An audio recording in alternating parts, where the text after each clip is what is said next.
So you're done with me, right? Yeah, thanks.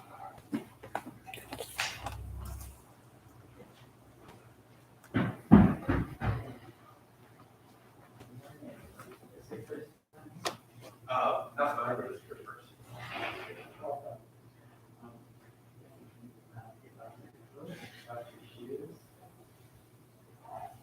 And then I'll give you a little orientation.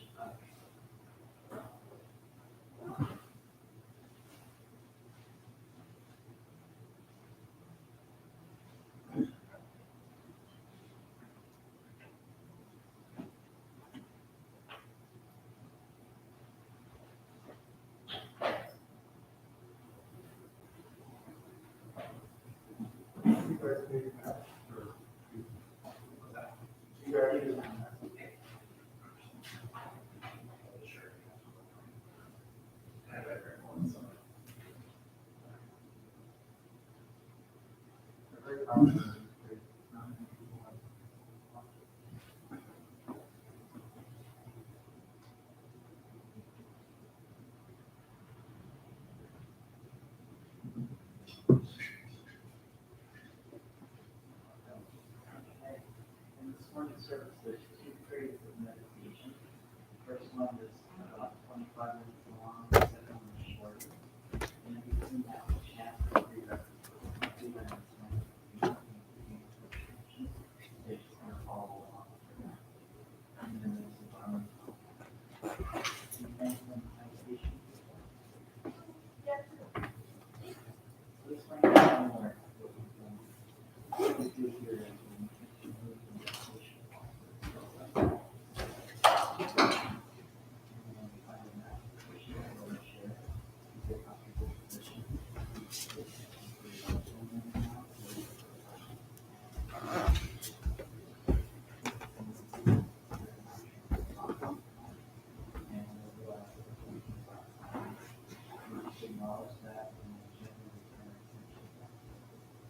Where's your blanket? I'm gonna get a blanket and I'm gonna sit by the fire.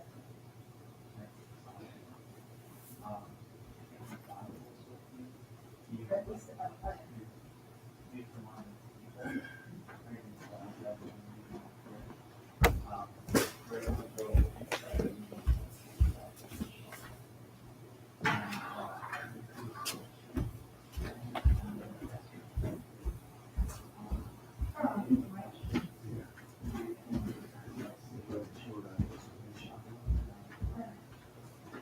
It's not, that's just a sarcastic.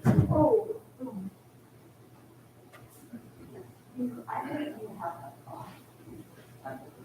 Over by Carl City. Oh, okay. Yeah.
Gata for the sound of the bell.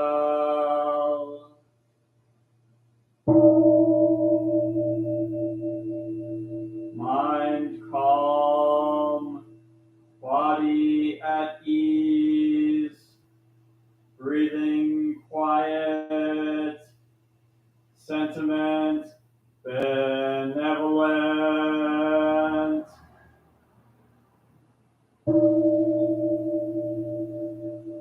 Dharma friends, sitting still in vital silence, wanting nothing, we practice eco-Buddhism together.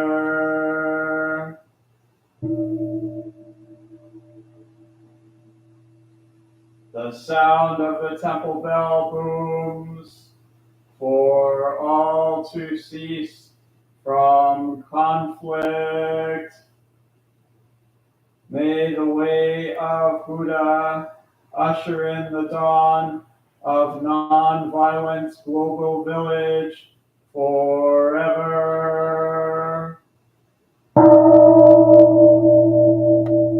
Here is the after sound of the bell.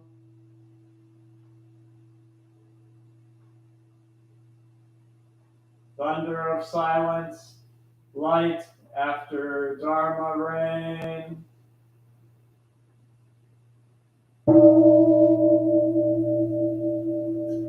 Om Amoga Vairochana Mahamudra Mani Padme Swama Pravartaya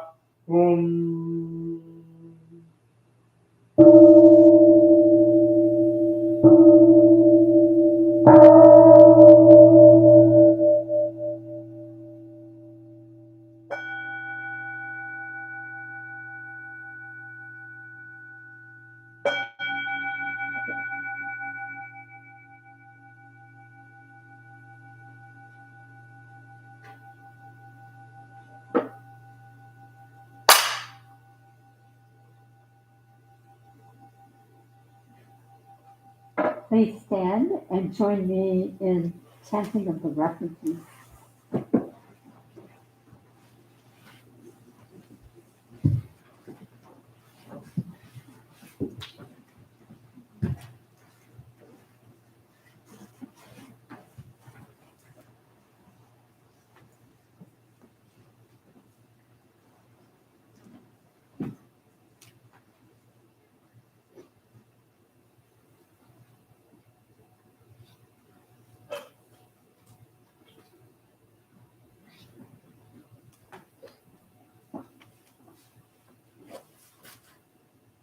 So we take refuge in Buddha, Dharma, Sangha. First in Sino-Korean, so that we connect with our lineage, and then second in English. So please throw your voice in as best you can.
And now in English, please repeat. I go for refuge to the Buddha I go for refuge to the Buddha and resolve with all beings and resolve with all beings. I will cultivate a heart of enlightenment I will cultivate a heart of enlightenment and realize the great way. and realize the great way. I go for refuge to the Dharma I go for refuge to the Dharma and resolve with all beings and resolve with all beings. I will penetrate the teachings I will penetrate the teachings and uncover oceans of wisdom. and uncover oceans of wisdom. I go for refuge to the Sangha I go for refuge to the Sangha and resolve with all beings and resolve with all beings. I will seek peace and happiness for the many I will seek peace and happiness for the many and transform this world into Buddha land unimpeded. and transform this world into Buddha lands unimpeded.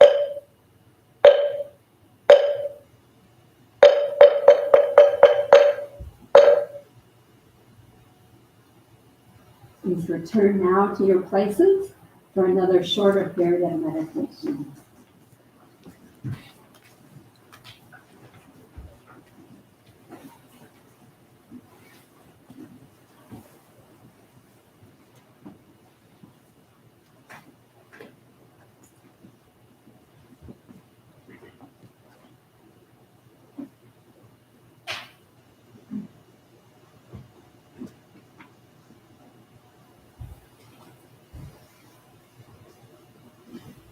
Taking care of your posture,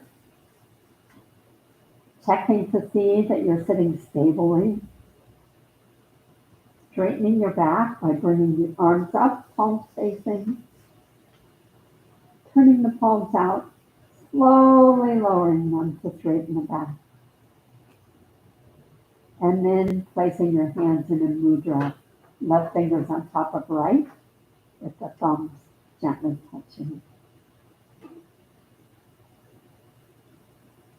Looking down the bridge of your nose, softly focus your eyes. Place the tip of your tongue at the back of your top teeth to help relax the jaw.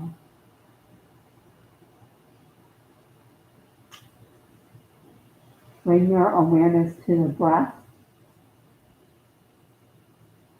In particular, the breath in the Tanshan area. That's about 2 finger widths below the belly button. and about choosing the words inside it.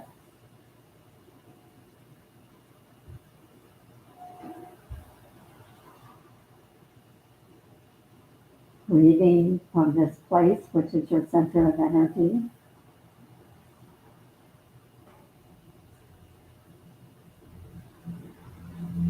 Please engage in whatever your practice is. It could be counting of the breath. It could be working on a wadu or some other form. And we'll sit together quietly for about 5 minutes.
Please follow along as we do some mindful stretching as an end to our meditation practice.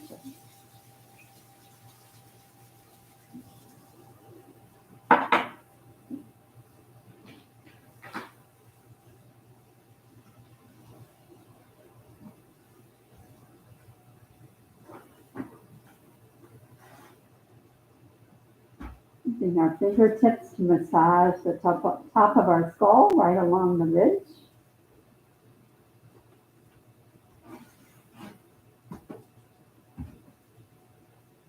These little pressure points on our skull are actually connected to our breathing. So it's good to work with them.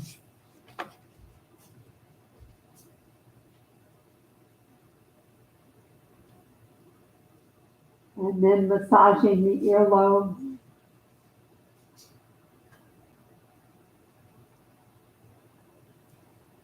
Placing the tip of your knuckle under your nose. Breathe.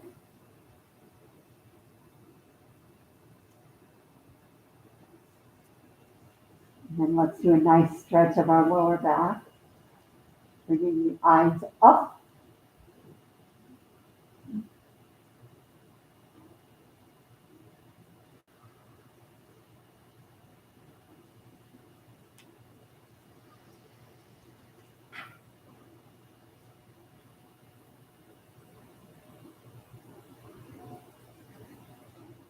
And stretch all the way out.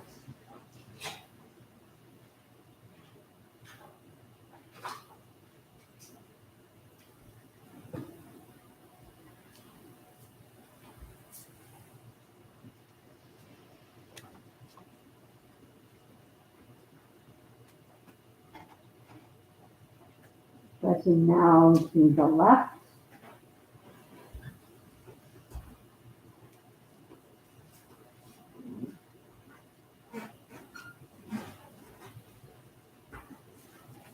And the right.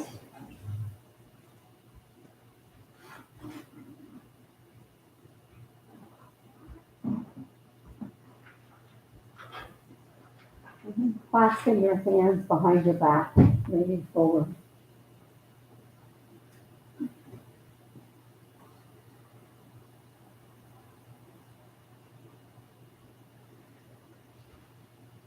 And as we sit up, we move into a spinal twist, first looking over the left shoulder, bringing the eyes as far around as you can.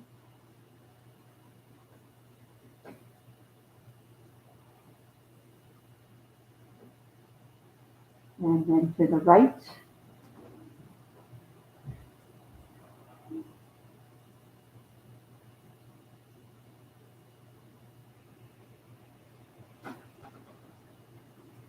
Please join me now in some nice big upper body circles.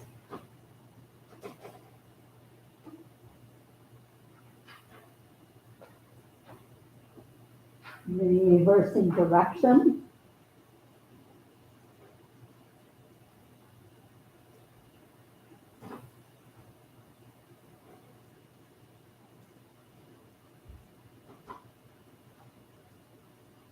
Placing your hand over your left ribs, leaning to the right.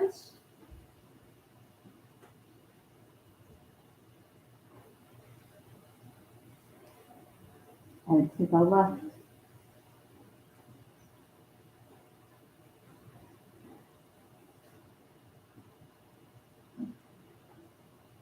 Clasping the hands behind the head, we do some sharp outward breaths. A bit of exhale, air, and then twist to the left, to the right,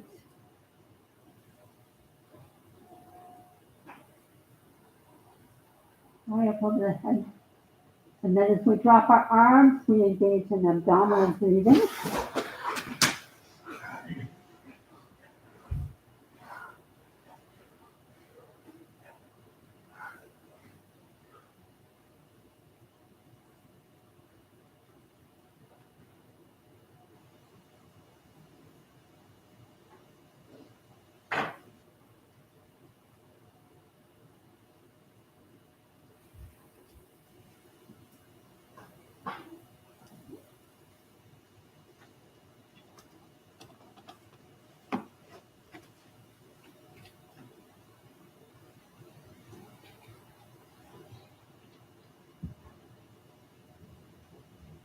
Hey, good morning, everyone.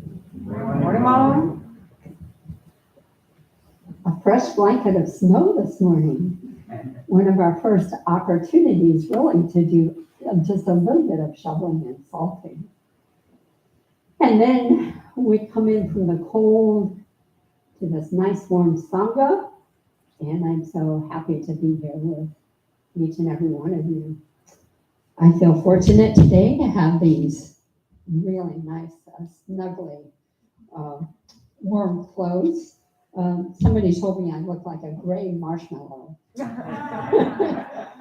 But I take that image in the interest of just being nice and warm. Marshmallows are delicious.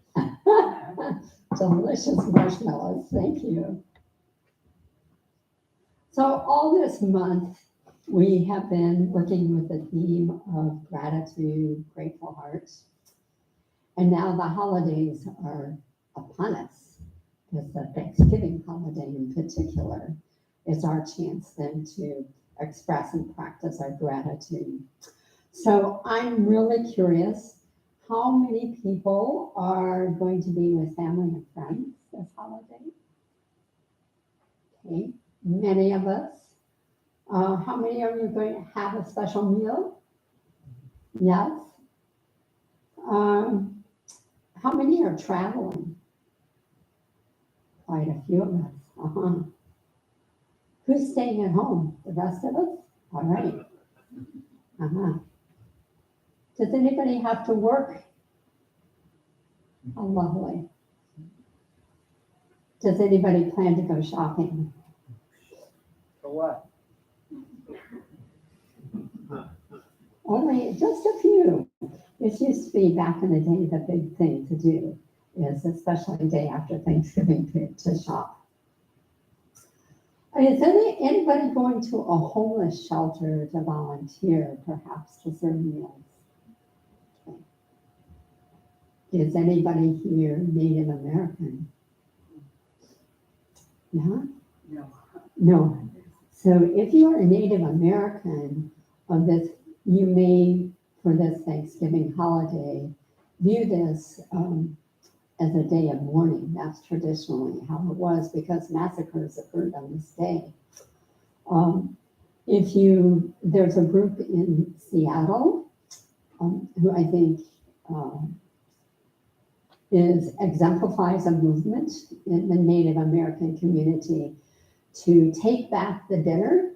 And so they serve Native American foods, and they use it as an opportunity for truth telling. So again, it's sort of a warm gathering, but in a very different way than those of us sitting in this room might be used to it. So we respect and embrace all traditions. So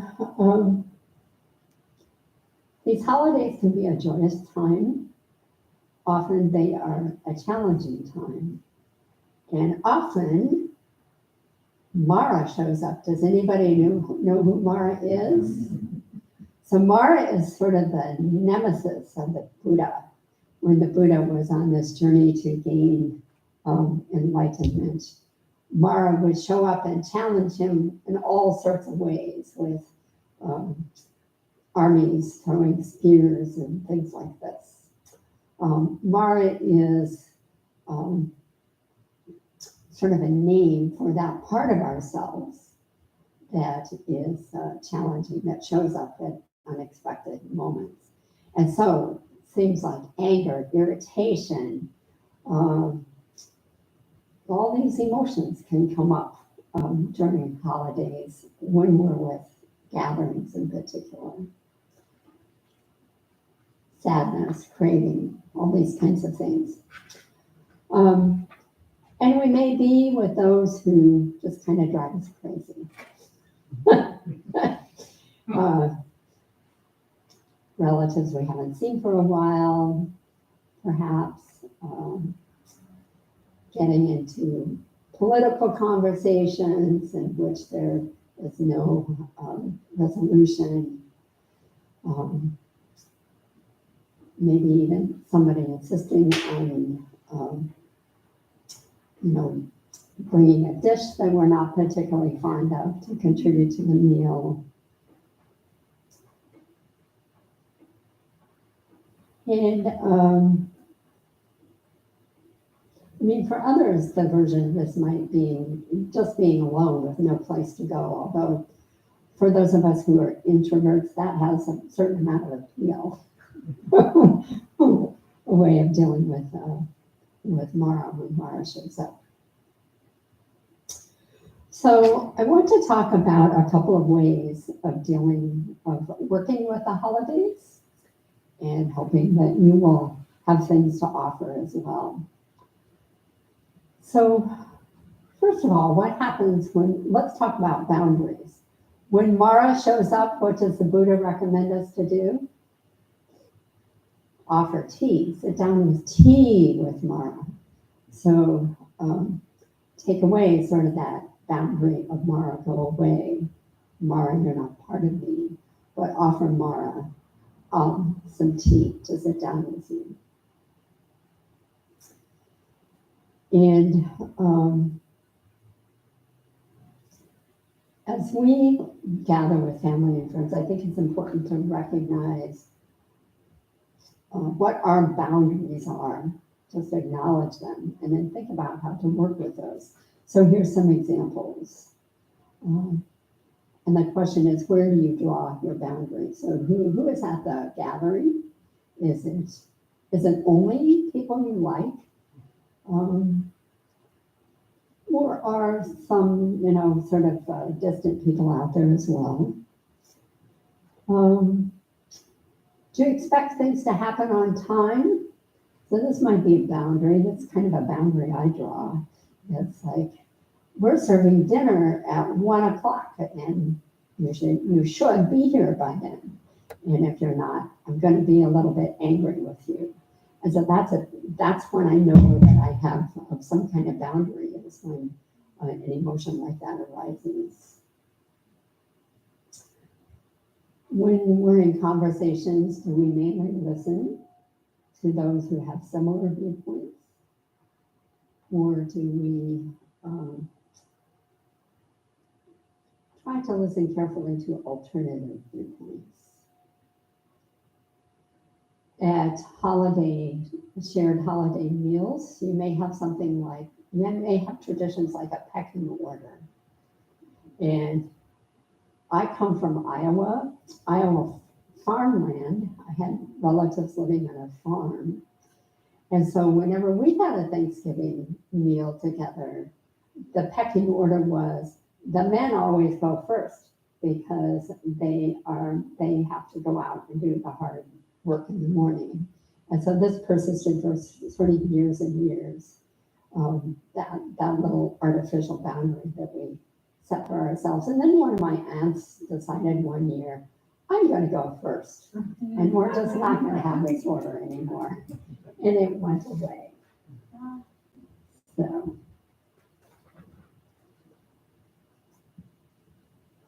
Sometimes we can, working with boundaries, just name or articulate a boundary that we want to put in place.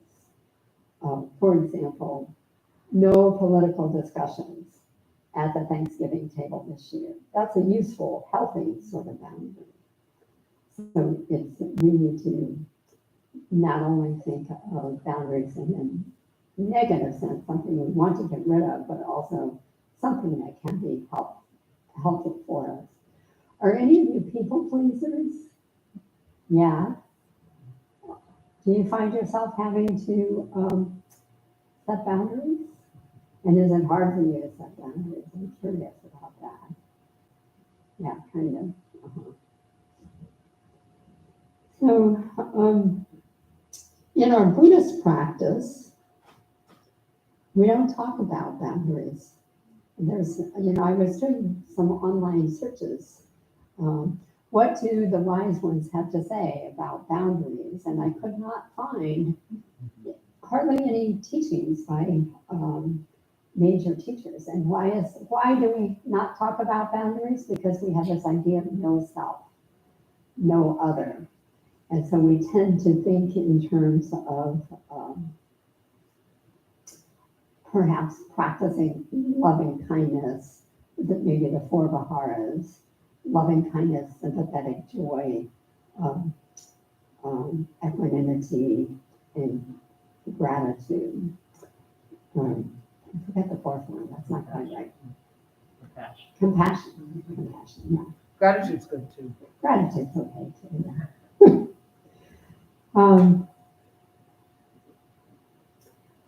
And then working with the example of Mara, when we invite Mara to tea, that's a softening of the boundary. In our meditation practice, we can cultivate the softening of boundaries. So, for example, if you sit just now, just take a moment and breathe.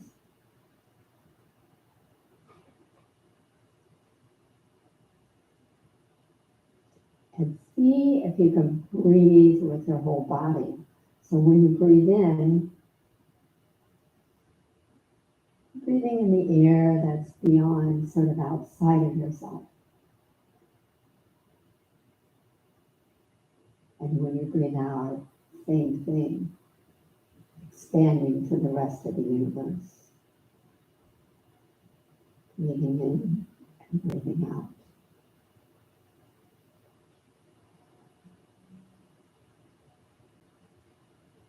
Other ways of softening boundaries maybe is when you are triggered, when irritation or whatever comes up. Just take a moment to breathe and to name it. You don't have to act on it, but to recognize that it's there. And then from that place, you can recognize, you can soften a little bit. And maybe recognize that, whatever it is that triggered you, especially if it's another person, they're not so very different from you.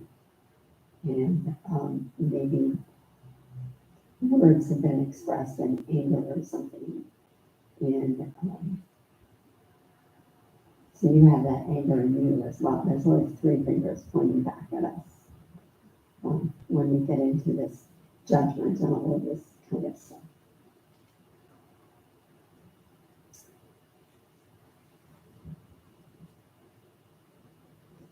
So another way during these holidays that we can help ourselves is to perhaps set our intentions before we're going to an event.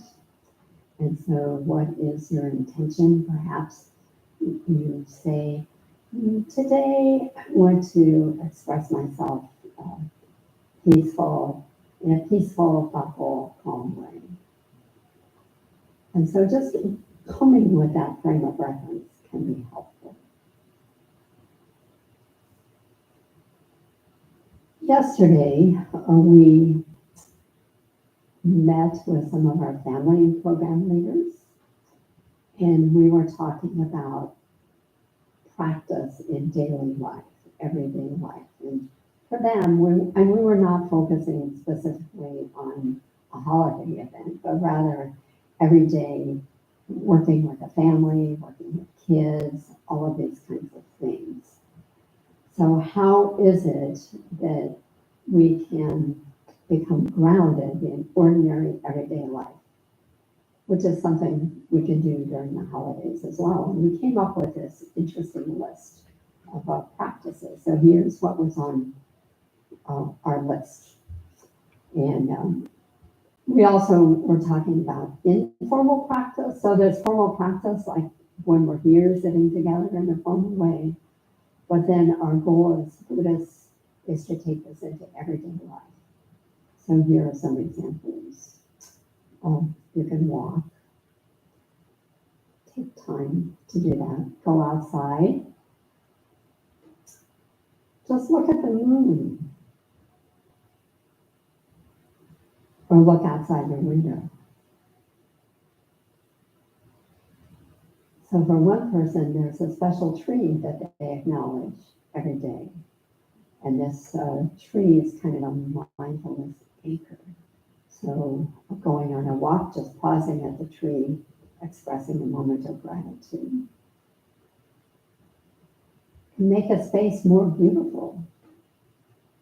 So just look around, maybe look around your bedroom or something, and notice one thing that you can do to make that place a little more beautiful or special.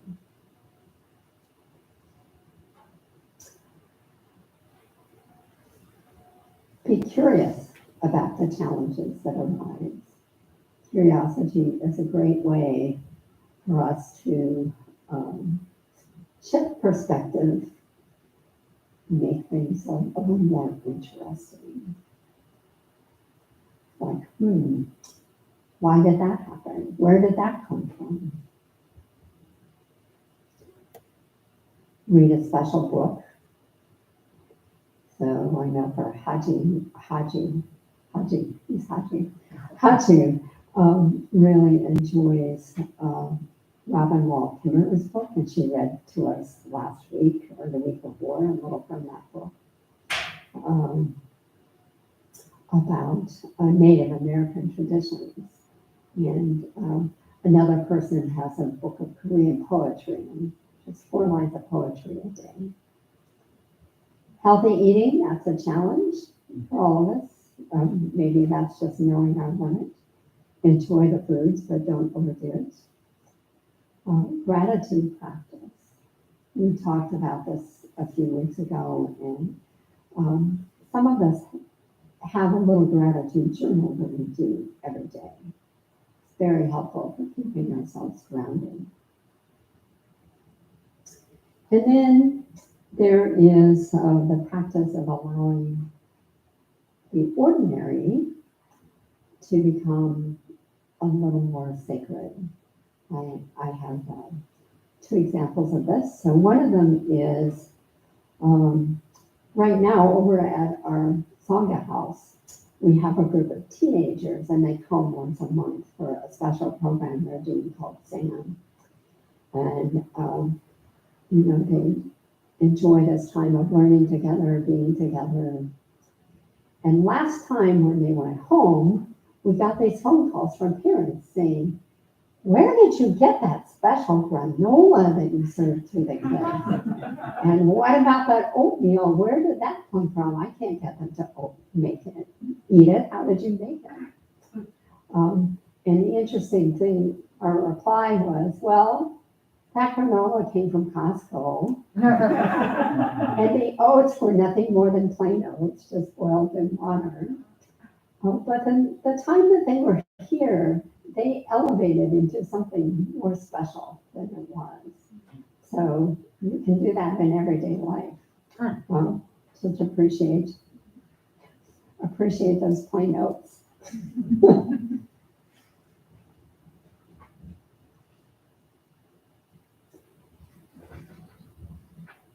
And then some of you will have heard of this before, this practice of eating a tangerine. So Thich Nhat Hanh took this from, Buddhist teachings, and he sort of expanded it, made it accessible to us.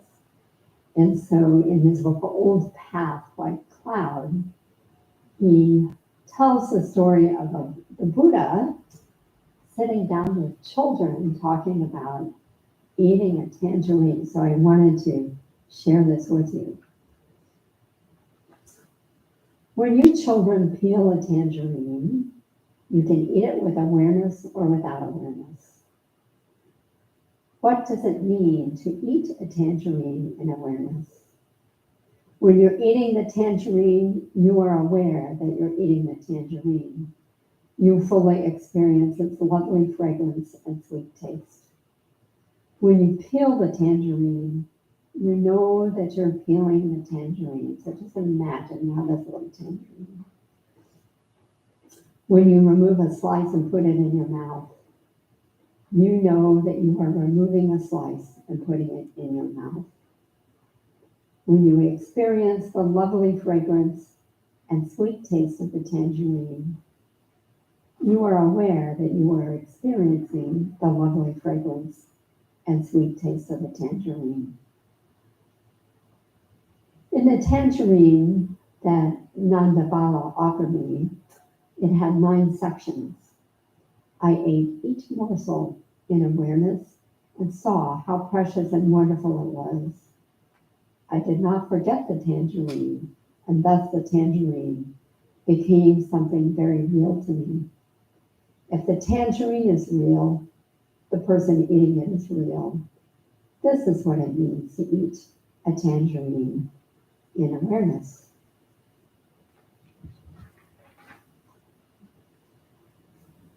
And then he goes on a bit later to say, a person who practices mindfulness can see things in the tangerine that others are unable to see. An aware person can see the tangerine tree, the tangerine blossom in the spring, the sunlight and the rain that nourish the tangerine. Looking deeply, one can see 10,000 things that have made the tangerine possible. Looking at a tangerine, a person who practices awareness can see all the wonders of the universe and how all the things interact with one another. Children, our daily life is just like a tangerine. Just as a tangerine is comprised of sections, each day is comprised of 24 hours. 1 hour is like one section of tangerine. Living all 24 hours a day is like eating all the sections of a tangerine. The path I have found is the path of living each hour of the day in awareness, mind and body, always dwelling in the present moment. So we fully experience our life because our mind is dwelling in the here and now. So how many of you heard that tangerine story before? Yeah, some of us, yeah.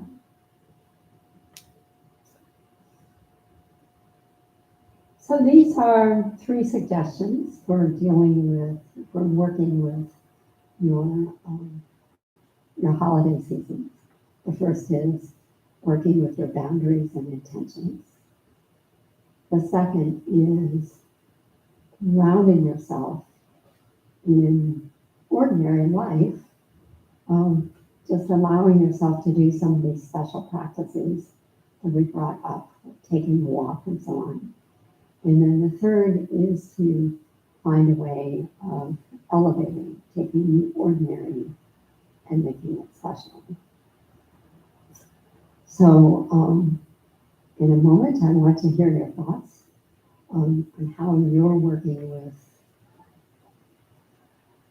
practice during this holiday season. But first, I want to invite you to join me in this little song, and we have some people who went to Peace Camp here with us. So you're going to have to help me because I don't think I remember it exactly, but it goes something like this. Come into the circle. Oh, I'm not singing. Anybody know the song better than me? Come into the circle can expand. Come, stand into the circle, joining hand in hand.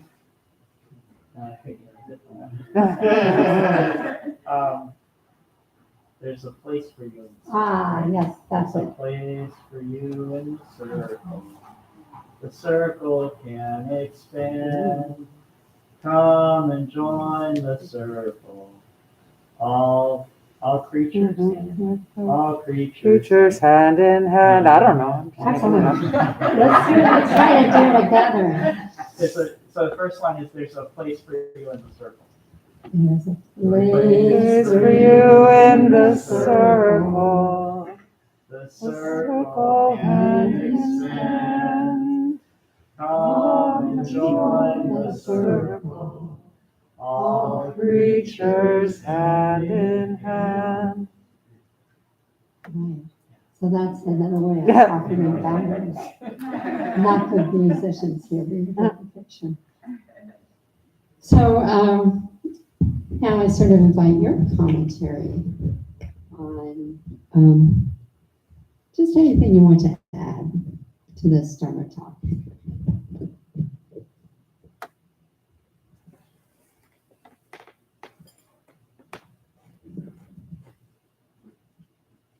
Thank you, Molly.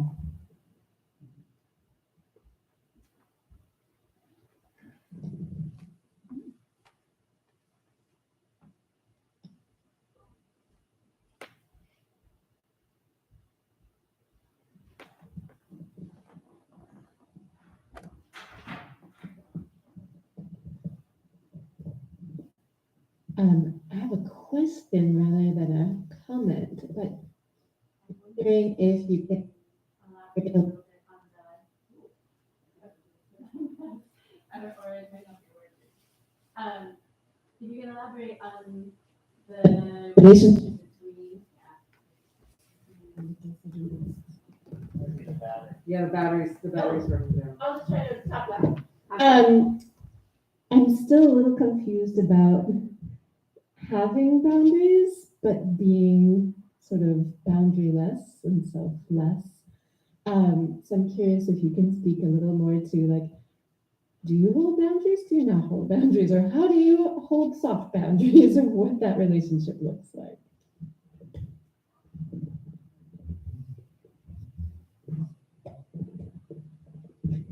That's an excellent question. I've been thinking about that question all week and have no good answer for you.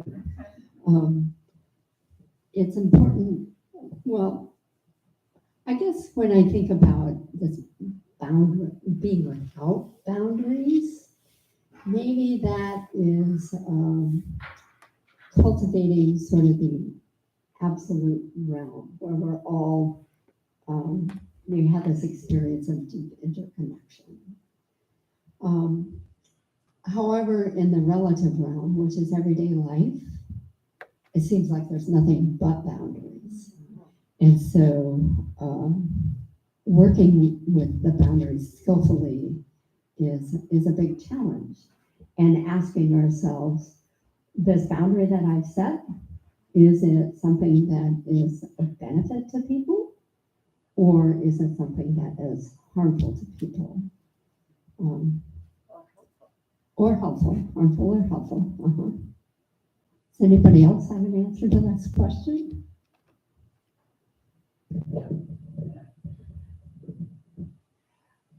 I think perhaps in the Zen monasteries, the Vinaya or the rules of conduct for monks served as the boundaries, like keeping silence at certain times of the day and things like that. In our own family, my own extended family, one of my family members has a boundary that says, you are welcome to come to my house for Thanksgiving. Your family is welcome to come. Your dogs are not welcome. And I think that's a healthy boundary because the presence of the dogs would disrupt. It would create noise and it would create a lot of disruption for a lot of people there, even though the dogs are, fun and the kids like to play with them and so on. I think it's a healthy boundary. And I think in terms of thinking about it too, like if the dogs were to come, then you could just step back and say, okay, the dogs are here. So let's work with that rather than getting upset about that.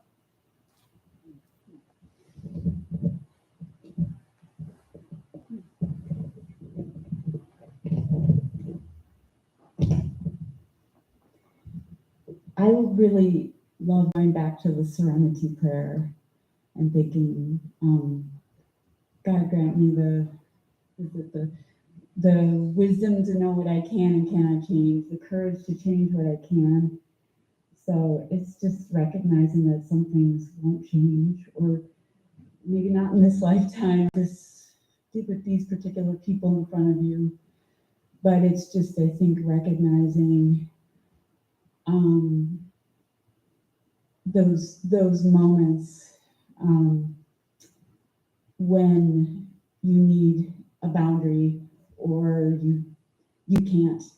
You know, there's some situations where you can't. And I think it's just having the wisdom and the courage to kind of define those things in your everyday life, you know, just in every moment. I feel like we're faced with these little dilemmas all the time.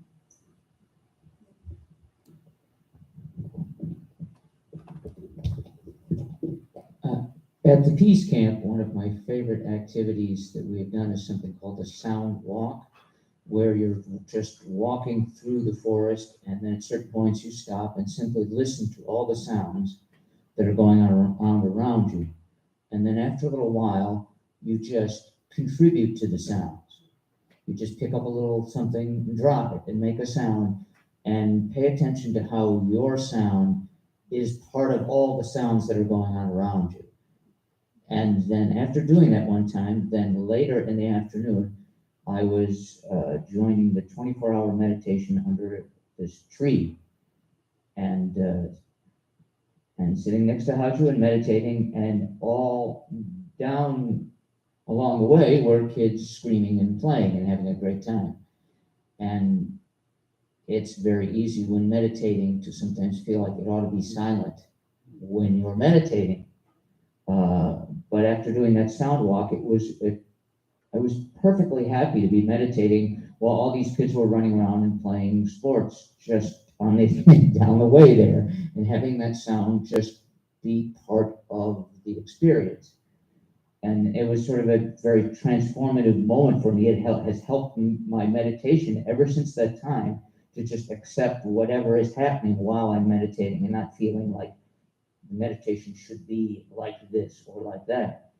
And at the same time, trying to take that into something like a family gathering and realizing that, yes, it's lovely to meditate in this sangbang where everything is beautiful and silent, but it's okay also to be meditating amongst, you know, honking horns and playing children. And it's lovely to be with your family when everything is the way you would want it to be, but it's okay still if there's, you know, people bringing up things and acting in ways that you wish they wouldn't. It's all still part of it. And if you can just sit and center yourself, realizing all this is going on, and we've experienced things as drastic as having someone show up to a Christmas gathering with a gun on their waist. And can I just sit there and like not be bothered by this, even though it seems like the most ridiculous and irritating thing that someone could have done at a Christmas gathering. So that's all. It's just all part of the expand the practice if you can to help yourself in those situations.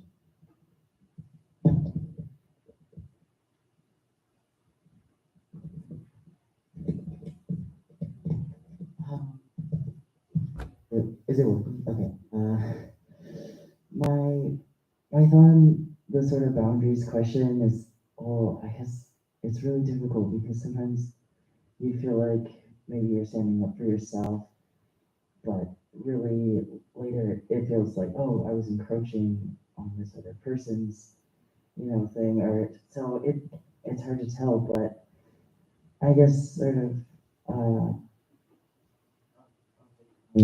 is just keeping in mind mitigation of total suffering, maybe. So like if someone does not have your best interests in mind, sometimes you need to put up a boundary to be compassionate towards yourself, but also at the same time having empathy for that person and not going over the boundary and crushing them. I don't know, it's so complicated.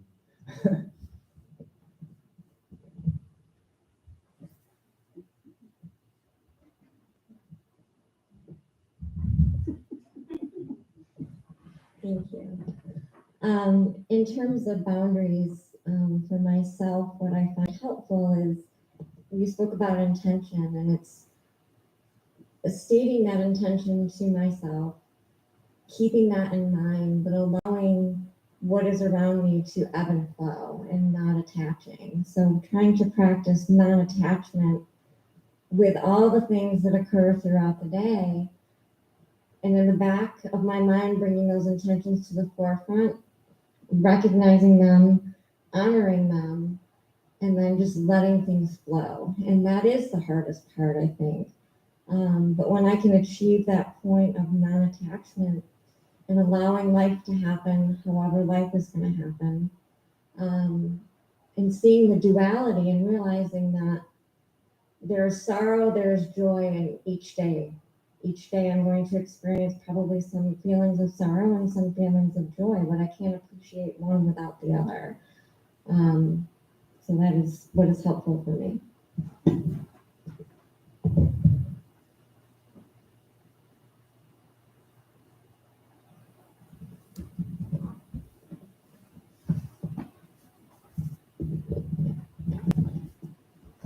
I'll try to add to the conversation about boundaries. And I was thinking it's interesting, the Buddha said that he would invite Mara to tea. I think that's a pretty enlightened attitude, but also practically, I think boundaries are really helpful, protective boundaries. Like it's something you can have around yourself that you're not going to be hurt. You're not going to take that suffering and internalize it. And I think that can be a really healthy way of approaching family gatherings. You know, you're going to live your own life and let the other people live their own lives. Maybe that's making tea for them.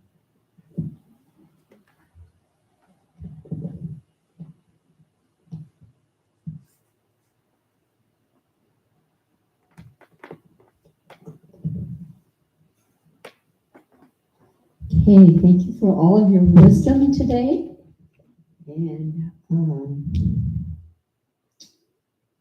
what can I say? Just enjoy.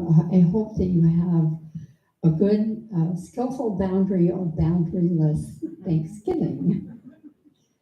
And let's now have let's do the 4 great vows first, and then we'll have the announcements. So please join me. All beings, one body, I vow to liberate. Blind passions, one root, I vow to terminate. Dharma gates, one mind, I vow to penetrate. The great way of Buddha, I vow to live.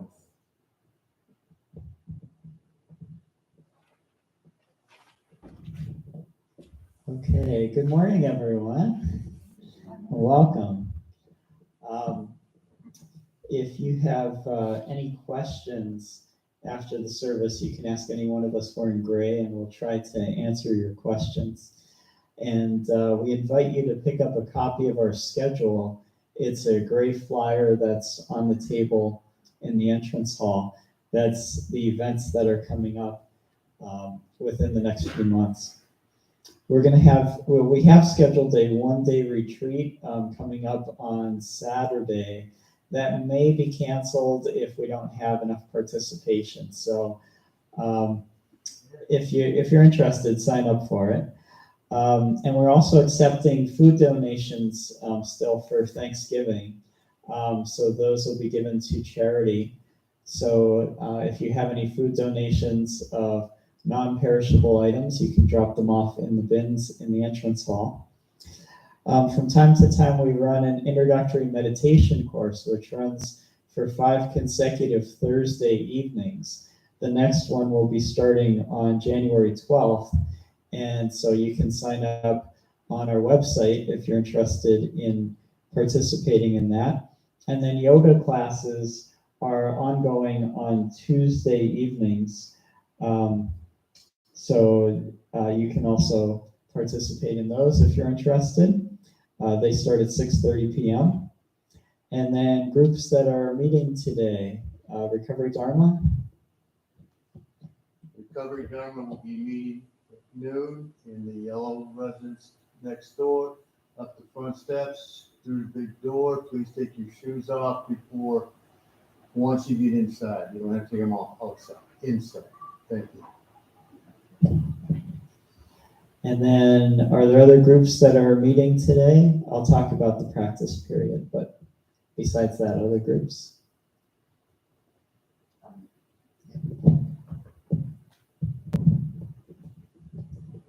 We will not have our usual 15-minute work practice today, but we'll resume that next Sunday. Just a notice for everyone that when it snows, we do that first thing in the morning, or if it snows during the day. And so we invite you to show up to help with snow clearing if you're nearby and you have the time. Yeah, thank you for that. And our Zen Families program is looking for 2 people to help with the teachings, one of our preschool group and one of our elementary school group. 2 people work with each group, so you wouldn't be on your own. But if you have some experience working with children or are very interested in perhaps getting to work with some children, please see me and I'll pass your name on to the people in the Zen Families program who are working with our children. Is there anybody just offhand that's interested, so I have an idea? Not yet? Okay. All right, thank you. Let's see what else. The room where the Refuge Recovery meets is our library, and it's really a beautiful big space with a lot of books. If you're interested in helping to coordinate the library as we begin to open it up again for borrowing, please also see me about that. It would involve having a little bit time each week to reshelf checked in books, to care for the books that we presently have, and also to work with some of our new books and some tapes and how to put some of the talks that have been recorded over the years into the library so people can. So if you have a feeling in that direction, please also see me. Thank you.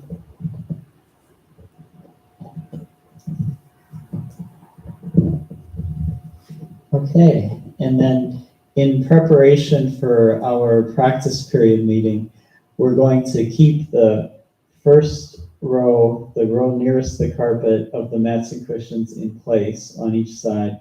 And then the second and third rows, if you could help by bringing those over into the corner for the mats. The cushions go on the shelf over there. And then these mats and cushions in the second row go up on the stage. I said. So as you stack the mats in particular, please, there's a flap in front of you. Check in front of you. There's a little flap. So that flap should go toward that gray marble that's standing up. And please stack them so it's a stable stack and doesn't fall over. So that usually means the larger cushions on the bottom and the smaller cushions on the top. Thank you. We're continuing to have work practice on Saturdays at 3 p.m. We're not going to be doing the garden anymore for obvious reasons, but we will continue to have work practice with some indoor practice. So if you have some time available on Saturday afternoons, not only is it helpful for the temple, but it's a nice way to meet some of the other members of the temple as well. And then, as Haji mentioned, another way that you can volunteer your time is to help shovel snow. And we do that early in the morning when there's a snowfall overnight. So let us know if you're available for that. And the temple's supported by your kind monetary donations as well as volunteer donations. And there's a fishbowl in the entrance hall for monetary donations. One more thing? Yes. Yes. I'd like to welcome and introduce all of you some of our Chicago Temple members. Did you get already introduced? Not yet. No. So Kong Hei and Sunum, they've been really long-term Chicago Temple members. And their son Curtis is here right now. He's good as same as Kahok. Is here with our ZAM, our Zen Awakening Mind teenagers for the weekend. So, and also Carolee is from our Chicago Temple, and her son is with that group of teenagers too. So please have a little word with these folks. It's really good to have you with us.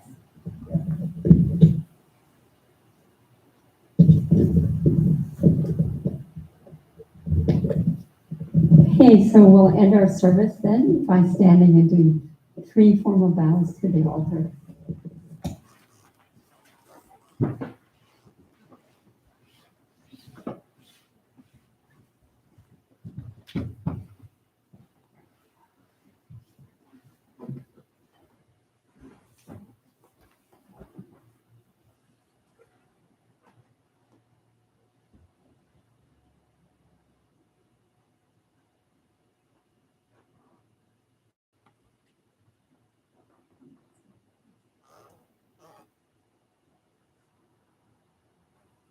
Just feel your feet connected to the floor, imagine it down to the earth.